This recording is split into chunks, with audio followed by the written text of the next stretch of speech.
I think that I shall never see a poem lovely as a tree whose hungry mouth is pressed against the sweet earth's flowing breast. Poetry. Old Kyle never would have done poetry.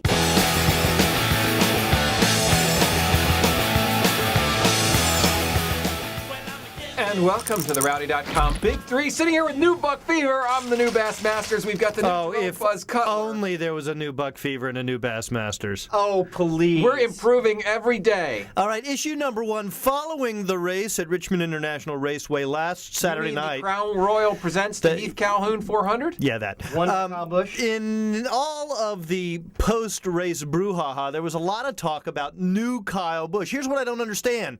He was always kick-ass at Richmond. Why did we need a new Kyle Busch for him to be successful at Richmond? He used to roll over and play dead if he thought he wasn't going to do well. This time he didn't roll over and play dead when he ended up in like 27th position after a great run. He showed fortitude, heart, soul, strength. The old Kyle was a very easily frustrated Kyle Busch, and certainly after leading 200 laps and putting everybody almost a lap down. I mean, Buck, at one point there were 8 cars on the lead lap. I mean, he was crushing. And then they kind of got behind, which in retrospect isn't that surprising because your car is so good you're afraid to keep up with the racetrack. He got a little bit behind. Now, if you look at Kyle Busch's finishes in the beginning part of his career, even up to midway towards the end of last year, what you saw a lot of great finishes and you saw quite a few poor finishes. You didn't actually see a lot of finishes in like between 10th and 20th. The mediocre range. But at the end of last year and the beginning of this year, you've seen a lot of finishes in there. Made a lot of people say, well, what's wrong with Kyle Busch? But actually, some of that may have been what's right with Kyle Busch, taking a car that maybe wasn't great and getting an okay finish out of it. That patience paid off big time on Saturday night when Kyle got back to the front. So I think he's right. There's a new Kyle Busch. He's maturing like a fine Richard Childress. That's how you get to be a champion. All right, issue number 2. Jeff Owens tweeted a question. Jeff Owens from SceneDaily.com tweeted a question during a race that I thought was interesting because we saw Junior miss the setup. We saw Smoke miss the setup. We saw Denny Hamlin, even though he finished 11th, miss the setup.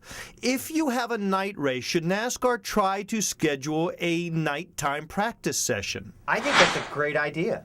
I think it doesn't matter at all. Okay. I think look, it's a cool idea, though. I really do. Practice at night. It's fine to practice at night. And I think if you want to do that and you think it's better for the fans and you get more fans, I don't see a problem with it. I just don't see that, wow, the fact that Junior and Tony missed the setup means we need to change how we run practice. It's like, sorry, everyone had the same opportunity to get or miss the setup. So those guys missed it.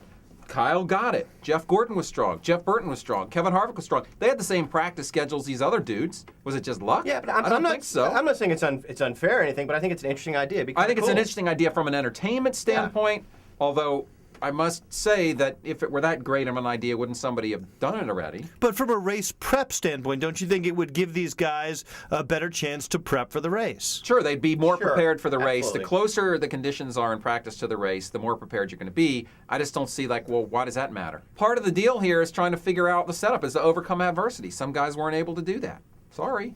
Next question. So, Jeff Gordon has just looked better than Jimmie Johnson, 4 races in a row. He is coming on strong. Jimmie seems to be fading a little bit. Is the original 4-time reclaiming his rightful spot atop the Hendrick Motorsports pyramid? He's trying to. I think he's closing in on it. He is. I mean, he's faster at almost every track. He does not have the wins. Hasn't gotten that thing done yet, but quite a few seconds. He looks good, and Jimmie Johnson looks like Superman's cape is caught in the door.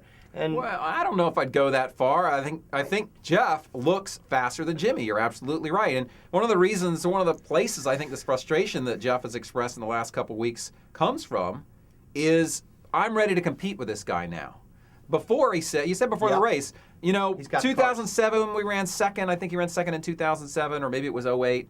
He said, but really we weren't as fast as Jimmie. Well, now we are. And the way it looks the last few weeks here, they are as fast as Jimmie. So that's a reason why I don't want to take any guff off him, because I'm truly competing with him. I truly have a shot at this thing. He's had 8 second places since his last win. I mean, that's ridiculous. That's outrageous. And Kyle Busch, since his last win, had 0 second places. Well, we'll be back here tomorrow with more consistent Big Three functioning. Functioning? I don't know. We'll be back again with the Big Three tomorrow. For Buck, I'm Bass and Cutler. I don't know why I said that. It makes no sense. Rowdy.com. Say it like it is. Say what like it is? Rowdy.com.